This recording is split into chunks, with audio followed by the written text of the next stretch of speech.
Сегодня заканчиваем первую главу. Девочки в колледже уже. When Topaz arrived in Oxford, she staggered up the staircase to her room, unpacked her clothes, and made a cup of tea. Then she went down to the porter's lodge at the college entrance, signed her name in the register of new undergraduates, and examined the 60-odd leaflets stuffed into her pigeonhole from university societies, desperate to gain freshers. As a new batch of students were traditionally termed to sign up, one of them was Chowell, the students' newspaper, advertising for volunteers. Topaz folded the little sheet of paper and tucked it neatly in her purse. She threw everything else away without looking at it. Rowena Gordon was just as sure about what she wanted to do, but she knew Oxford wouldn't give her much help with it. She wanted to go into the record business. Over her last 2 years at school, Rowena, the icy blonde, who was famous for never ever looking at a boy, discovered rock and roll. It was the first thing she would felt moved by. The wild, dark rhythms of music, the blatantly sexual lyrics, the dangerous look of the musicians. It scandalized all her friends, but it excited Rowena. Hard rock was a world of its own, a totally different world to the one she was used to. It made her feel strange. Her parents heard about her passion from the house mistress, but could hardly believe it. How could their travel-free girl possibly be involved in that kind of trash? So the teachers kept her counsel disapprovingly. It didn't do to upset Mr. Gordon, but having known Rowena for some years, she sensed in the girl what her parents did not: a disturbing sexuality buried in that virgin flesh, in the new sachet of her long, slim legs, and the promise of her soft, plump lips. Rowena was intelligent. She kept her ambitions to herself.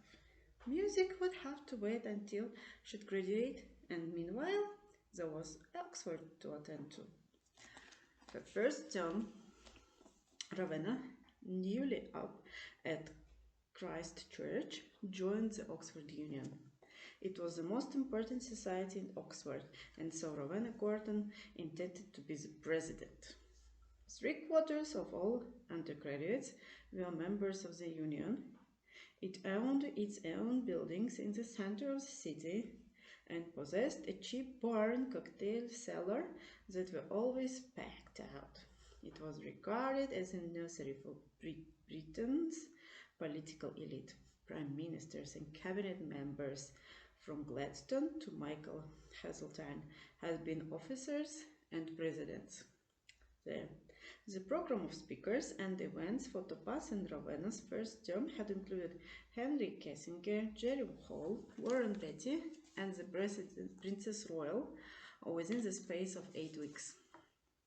Rowena fell in love. She couldn't write like Topaz, but she could certainly talk. She learned how to debate and found she adored the almost sexual charge of passionately exhorting a crowd, joking, rebuffing, challenging, holding them locked into her eyes and voice. She started running in the union elections and found she loved that too. The bitter feuds, the pacts made and broken, the secret meetings in the offices. She loved the rhetoric and the protocol. Madam Librarian, Miss Chairman, Mr. Chairman, the Honorable Lady from St. Hilda's. What's the motion next week again? Topaz asked, trying not to seem too absorbed in her own triumph. Published in the National, editor of Chowell, was the one thing, but this house believes that women aren't getting there, just dessert. Recited Rowena. Topaz laughed. I can't believe they're letting you off the leash on that one in presidential, Madame Librarian.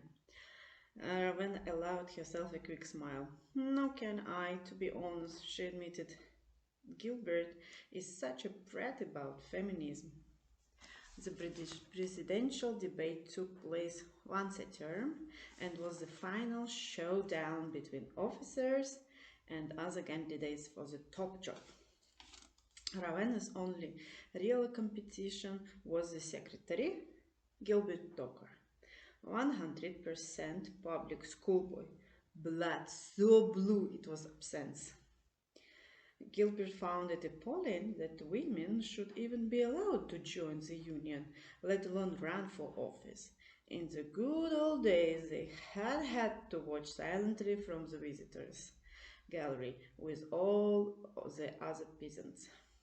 You will have trouble right behind you, Topaz assured her. Ravenna smiled. Yeah, well, at least you and I can count on each other. Let's go and have a beer. They wandered down Broad Street towards the King's Arms, a perennial favorite for students from university and polytechnic. Most of the tourists that crowded Oxford's lovely streets had climbed back on their buses by 6 o'clock, and the early evening air was warm and soft. The scent of mown grass drifted towards them from the gardens of Trinity College. Have you seen Peter this week? Robin asked. Peter Kennedy was one of the best-known students at Oxford, the Topaz Ross's boyfriend. They'd been seeing each other for a couple of months, and Ravenna was intrigued by the romance. She gathered that Peter was, well, more from her own kind of background, to be honest. He wasn't the type she would expect to be interested in. Topaz Rossi, no he in her. Still, by all accounts, he was drop deal gorgeous. Yes, said Topaz. She blushed. I really like the guy. He's pretty interesting. Pretty spectacular, you mean, said Rowena. Let's not kid ourselves. They turned into the pub, grinning at each other with perfect understanding. Nice job, Topaz, called Rupert Walton from the bar. I heard about the Times. Cheers, Rupert, Topaz waved to her deputy editor. Hey, Rup, Rowena called. Madam President, he said.